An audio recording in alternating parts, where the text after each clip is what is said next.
하나님의 말씀은 사도행전 20장 1절에서 12절의 말씀입니다. 사도행전 20장 1절에서 12절의 말씀 우리 한 목소리로 같이 읽겠습니다. 시작. 소요가 그침에 바울은 제자들을 불러 권한 후에 작별하고 떠나 마게도냐로 가니라. 그 지방으로 다녀가며 여러 말로 제자들에게 권하고 헬라에 이르러 거기 석 달 동안 있다가 배 타고 수리아로 가고자 할 그때에 유대인들이 자기를 해하려고 공모함으로 마게도냐를 거쳐 돌아가기로 작정하니 아시아까지 함께 가는 자는 베레아 사람 브로의 아들 소바더와 데살로니가 사람 아리스다고와 세군도와 더베 사람 가이오와 및 디모데와 아시아 사람 두기고와 드로비모라. 그들은 먼저 가서 드로아에서 우리를 기다리더라. 우리는 무교절 후에 빌립보에서 배로 떠나 닷새 만에 드로아에 있는 그들에게 가서 2일을 머무니라. 그 주간의 첫날에 우리가 떡을 떼려 하여 모였더니 바울이 이튿날 떠나고자 하여 그들에게 강론할세 말을 밤중까지 계속하매 우리가 모인 윗다락에 등불을 많이 켰는데 유두고라 하는 청년이 창에 걸터 앉아 있다가 깊이 졸더니 바울이 강론하기를 더 오래 하매 졸음을 이기지 못하여 3층에서 떨어지거늘 일으켜 보니 죽었는지라. 바울이 내려가서 그 위에 엎드려 그 몸을 안고 말하되 떠들지 말라 생명이 그에게 있다 하고 올라가 떡을 떼어 먹고 오랫동안 곧 날이 새기까지 이야기하고 떠나니라. 사람들이 살아난 청년을 데리고 가서 적지 않게 위로를 받았더라. 아멘. 오늘 말씀의 제목은 위로의 사람이 필요하다라는 제목으로 말씀을 나눕니다. 에베소 지역에서 데메드리오라는 은장색이 주동한 대규모의 소요가 서기장의 지혜로운 개입과 연설로 인해서 원만하게 해결이 되어졌습니다. 그러자 이제 바울은 이제 마게도냐로 이제 떠나게 되어집니다. 그동안 이 에베소라는 지역에서 3년여 동안 사역을 했습니다. 어떻게 보면 아시아 지역의 선교 본부로서의 역할을 에베소에서 감당하면서 그곳을 지냈다가 이제 떠나게 되는 건데, 그 떠나기 전에 그들이 이제 제자들을 불러서 권면을 하게 됩니다. 아마도 에베소 제자들이 앞으로 받게 될 사회적인 압박이든지 위협을 어떻게 처리하면서 신앙생활을 성실하게 감당해야 될지를 아마 그것에 대해서 권고했을 것으로 보입니다. 자, 이러한 권고를 한 후에 바울은 제자들과 이제 마지막 작별 인사를 하고 마게도냐로 이제 떠나게 됩니다. 1절의 내용이었고요. 그리고 나서 이제 2절에 보면은 마게도냐에 이제 도착한 바울이 이제 2차 선교 사역 중에 세워진 그 교회의 지역들을 방문하면서 그곳에 있는 제자들을 또 권면합니다. 그러니까 바울은 마게도냐 지역의 여러 교회들을 방문하면서 그들의 신앙을 견고하게 하고 또 성숙하게 하려는 차원에서 그 권면의 사역을 감당한 거지요. 그리고는 이어서 2절에 보면 헬라에 이제 이르게 됩니다. 이 헬라라는 곳도 아가야 지역입니다. 그 아가야 지역으로 이동해서 그곳에서 3절에 보시면 석 달 동안 3개월간을 머물면서 사역을 하게 되죠. 이 기간 동안에 로마서와 고린도 후서를 쓰면서 다른 교회의 성도들까지 돌본 거죠. 그리고 이제 3개월을 머문 후에 그 다음에는 배를 타고서는 곧바로 수리아라는 지역으로 갈 계획이었습니다. 그런데 갑자기 바울이 계획을 변경합니다. 배 타고 가는 게 아니라 육로로 마게도냐를 거쳐서 가기로 결정을 한 겁니다. 그 이유에 대해서는 3절에 이렇게 얘기하죠. 그때에 유대인들이 자기를 해하려고 공모함으로 라고 되어 있어요. 이 시기가 이제 6월절이 가까운 시기입니다. 6월절이 가까워 오기 때문에 순례자들과 함께 배에 오르게 되어지는 거예요. 그러면 그 안에서, 배 안에서 폭력과 암살이 쉽게 일어날 수가 있었던 겁니다. 특히 바울은 각 지역 교회에서 모금한 헌금을 가지고 있었기 때문에 더 위험할 수가 있었던 거예요. 그래서 다시 그리스의 북쪽 지역인 마게도냐를 거쳐서 수리아 안디옥으로 가기로 작정했던 겁니다. 그래서 이제 바울은 배 타는 것을 포기하고 나머지 사람들은 예정대로 이제 배를 타고 이제 드로아에 가서 거기에서 이제 바울과 합류하기를 기다리게 된 거죠. 바울과 함께 이제 일행은 빌립보에서 6절에 보시면은 무교절을 지낸 후에 배를 타고 5일 만에 이제 드로아 항구에 도착하게 됩니다. 자, 내용 관찰 문제 1번입니다. 바울은 드로아에서 어떻게 사역했습니까? 자, 바울 일행이 드로아에서 얼마를 머무르냐면 7일 동안을 머물러 있게 됩니다. 이 기간 동안에 드로아에 있는 성도들을 만나서 마게도냐와 아가지 지역에서 행하였던 것처럼 여러 차례 이제 권면의 말씀을 하게 되죠. 바울과 드로아에 있는 신자들과의 이 고별의 만남의 시간적인 배경은 언제냐? 7절에 나오는 것처럼 그 주간의 첫날이다라고 되어 있습니다. 그 주간의 첫날, 그 첫날이라는 것은 오늘날의 어느 때를 얘기하겠습니까? 주일을 얘기하는 겁니다. 그러니까 이때 이제 이미 초대교회에서는 주일에, 안식일이 아니라 주일에 모여서, 그 주간의 첫날인 주일에 모여서 이제 예수님의 부활을 기리는 예배로 이제 모이게 되었던 거지요. 자, 사도 바울은 드로아에서 이제 부활절을 기념하는 주일에 성도들과 함께 떡을 뗐다라는 것은 이제 주님의 그 만찬을 기념하고자 했습니다. 사실 바울은 이튿날 드로아를 떠나고자 했기 때문에 다락방에서 모인 회중에게 밤중까지 계속된 이제 강론을 하게 됩니다. 아마 그 말씀의 내용은 예수 그리스도의 그 십자가와 그로 인한 또 주님의 부활, 그리고 신자들의 부활에 관한 이야기들을 계속 이어갔을 것으로 보입니다. 자, 누가는 3층에 있는, 그죠? 3층에 있는 다락방에 많은 등불을 켜놨다라고 이야기하면서 이 모인 장소가 아주 크고 많은 신자들이 모여 있었음을 보여줍니다. 더욱이 청년 유두고가 창가에 앉아 있었다라는 것은 그곳에 사람들이 가득 차 있었다라는 것을 암시하는 거죠. 그러니까 유두고만 창가에 앉아 있었다라고 언급하지 않는 것으로 보아서 더 많은 사람들이 아마 창문에 앉아 있을 가능성이 있습니다. 내용 관찰 문제 2번입니다. 자, 사역 중에 어떤 사고가 났으며 바울의 대응과 결과는 어떠했습니까? 자, 유두고에게 두 가지 심각한 문제가 발생했음을 이제 얘기하고 있는데요. 첫 번째는 바울의 설교가 너무나 길었어요. 바울의 설교가 길었다라는 것을 지금 두 번이나 언급한 사실은 지금 그의 설교가 엄청나게 길었다라는 것을 실감나게 표현하는 겁니다. 또 다른 하나는 아무리 설교가 길더라도 몸이 피곤하거나 졸지 않았더라면 전혀 문제가 되지 않았을 텐데 지금 유두고가 어떤 상태 가운데 있습니까? 통제할 수 없는 깊은 잠에 빠지게 된 겁니다. 유두고의 이 졸음과 관련돼서 지금 동일한 동사를 두 번 사용하는데 지금 이 잠이 이 불가항력적인, 도저히 밀어닥친 이 잠은 이건 뭐 어찌할 수가 없는 불가항력적인 잠이었던 것으로 보여집니다. 그러니까 처음에는 졸지 않으려고 무척이나 안간힘을 썼겠죠. 그러면서 잘 견디다가 이제 바울의 설교가 이제 엄청나게 길어지면서 더 이상 감당할 수 없게 되었다라는 것을 지금 표현하고 있는 겁니다. 그렇게 이제 유두고가 졸다가 3층 다락방 창가에서 아래로 떨어지게 됩니다. 그리고는 즉사해 버려요. 사람들이 이 유두고를 일으켜 보니까 이미 죽어 있는 겁니다. 사람들은 유두고가 분명히 죽은 것을 알고서는 이제 유두고를 땅에서 들어 올려서 다른 곳으로 이제 옮겨 놓습니다.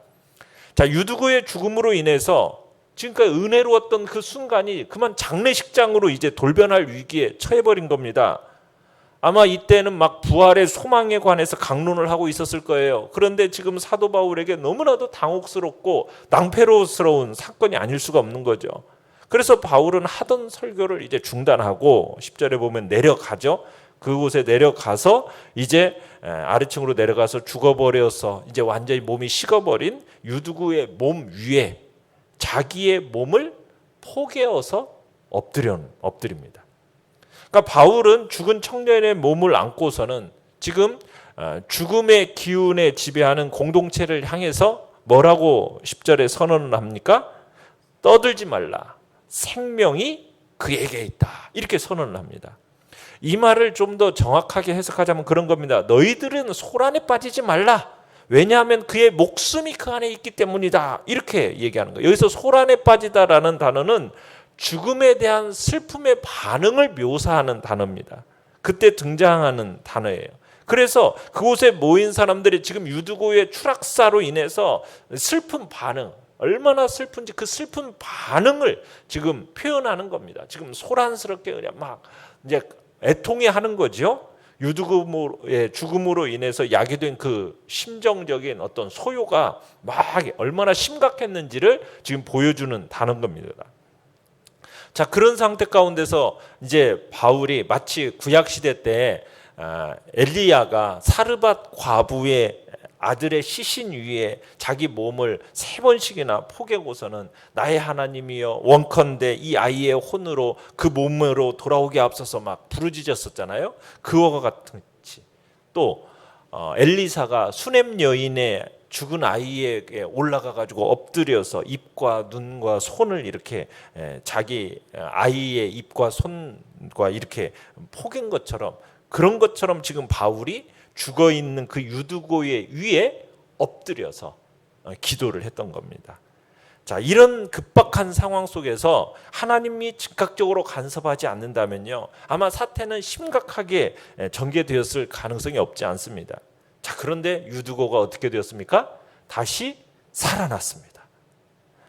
자, 회중들은 이제 아마 올라가서 부활의 증인이 돼요. 주 예수의 부활을 기리는 떡, 그죠? 11절에 보면 올라가서 떡을 떼어 먹고 아마 예수님의 깊은 임재를 만끽했을 것입니다.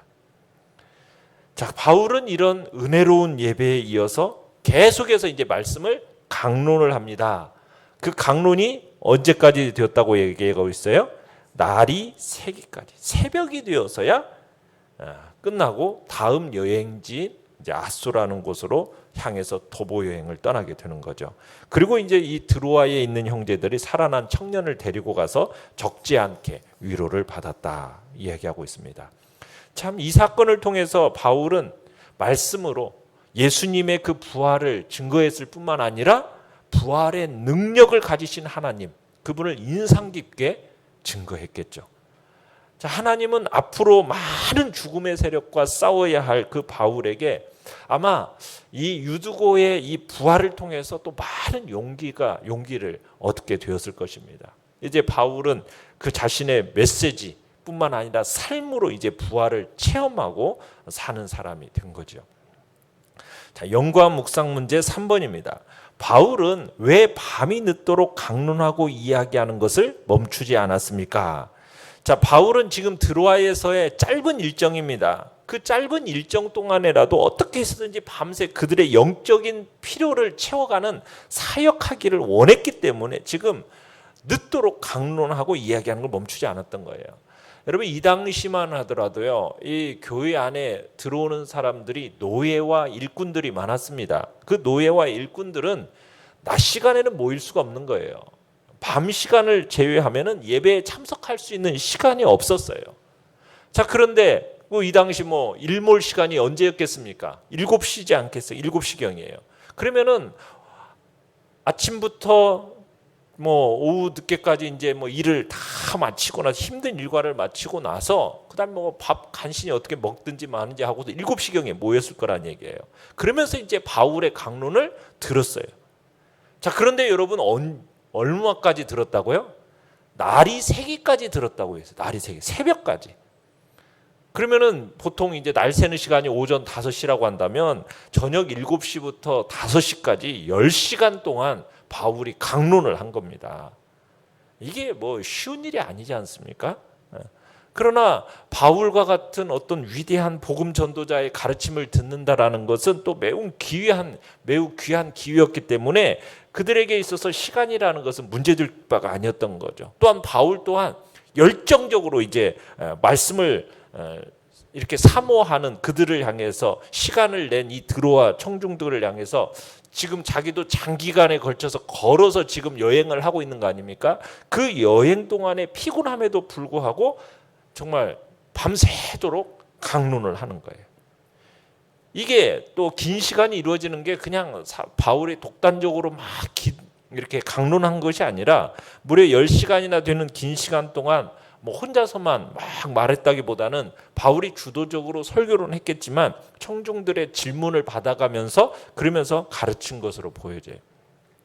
그러니까 드로아에서의 이 바울의 강론이라는 것은 청중들의 뜨거운 호응 가운데서 또 질문도 받고 그리고 잠시 떡도 떼면서 그러면서 밤을 새면서 진행되어진 그런 강론이었다. 우리가 볼 수 있는 겁니다. 참 말씀에 대한 사모함, 그 사모함이 얼마나 참 이렇게 뜨거웠는지, 그죠? 10시간 설교한다면 앉아 있을 분이 얼마나 있겠어요, 그죠? 요즘 시대 속에서는. 그러나 정말 이 시대뿐만 아니라 우리 한국교회 초대교회 시대에도 말씀에 대한 사모함이 얼마나 강했었는지 제가 어렸을 때만 보더라도 느껴졌어요.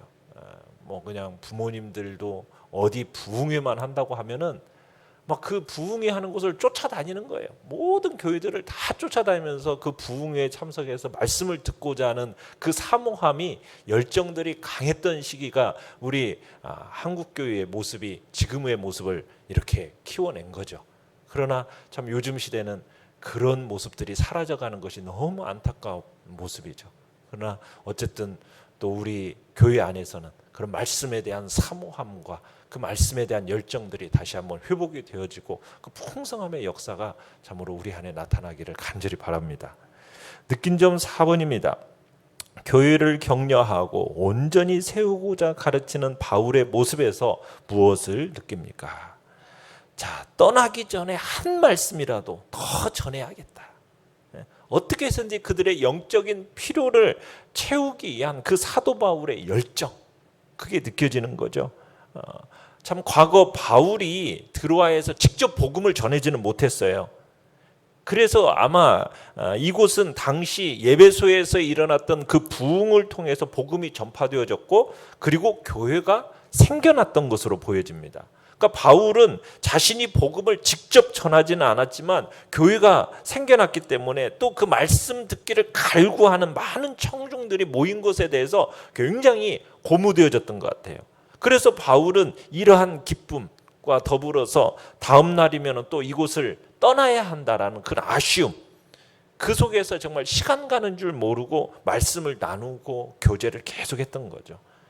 사도 바울의 사역이라는 것이 어떤 인간적인 성과 위주라기보다는 무슨 보여주기 위한 사역이 아니라 정말 오직 하나님 앞에서 자기가 맡은 양들에 대한 어떤 책임감, 또 그들을 향한 애틋한 사랑, 관심, 이런 모습으로 사역한다라는 것을 우리가 느끼게 되는 겁니다. 결단과 적용 5번입니다. 내가 관심을 갖고 돌봐야 할 신앙 공동체는 어디입니까? 오늘 위로하고 격려해야 할 지체를 어떻게 섬기겠습니까? 우리 한누리전원교회 성도들을 돌아보면서 또 내가 섬기고 있는 구역, 또 우리가 함께하고 있는 전도회, 또 내가 함께 봉사하는 그 사역, 이런 같은 형제 자매들을 우리가 돌아보면서 코로나 시대 속에 만나지도 못하는 경우, 또 교회에 나오지도 못하는 또 그러한 형제 자매들, 그들을 돌아보면서 어찌하든 함께 교제하고 세워주고 위로하고 격려하고 권면하는 사역이 바로 우리의 사역이 되어야 되겠다. 오늘도 주님 앞에서 또 우리의 형제 자매들 한번 쭉 돌아보면서 참으로 2년여 동안 또 만나지 못한 사람도 있습니다. 그들을 또 전화도 하면서 위로해주고 또 함께 그 교제의 끈을 끊임없이 가져가면서 권면하는 자리에 우리 모두가 있기를 바랍니다. 오늘의 기도 같이 읽겠습니다. 시작.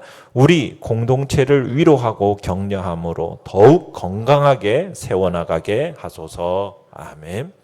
말씀을 생각하면서 기도하시고요. 연약한 우리의 지체들을 위해서 기도해 주시기 바랍니다. 주께서 하나님의 긍휼과 자비하심으로 이 코로나 시대를 잘 이겨내가게 하시고 주님께서 또한 주의 백성들을 잘 세워달라고 주의 긍휼하심과 자비하심을 기대하면서 우리 주여 우리 세 번 부르짖며 나갑니다.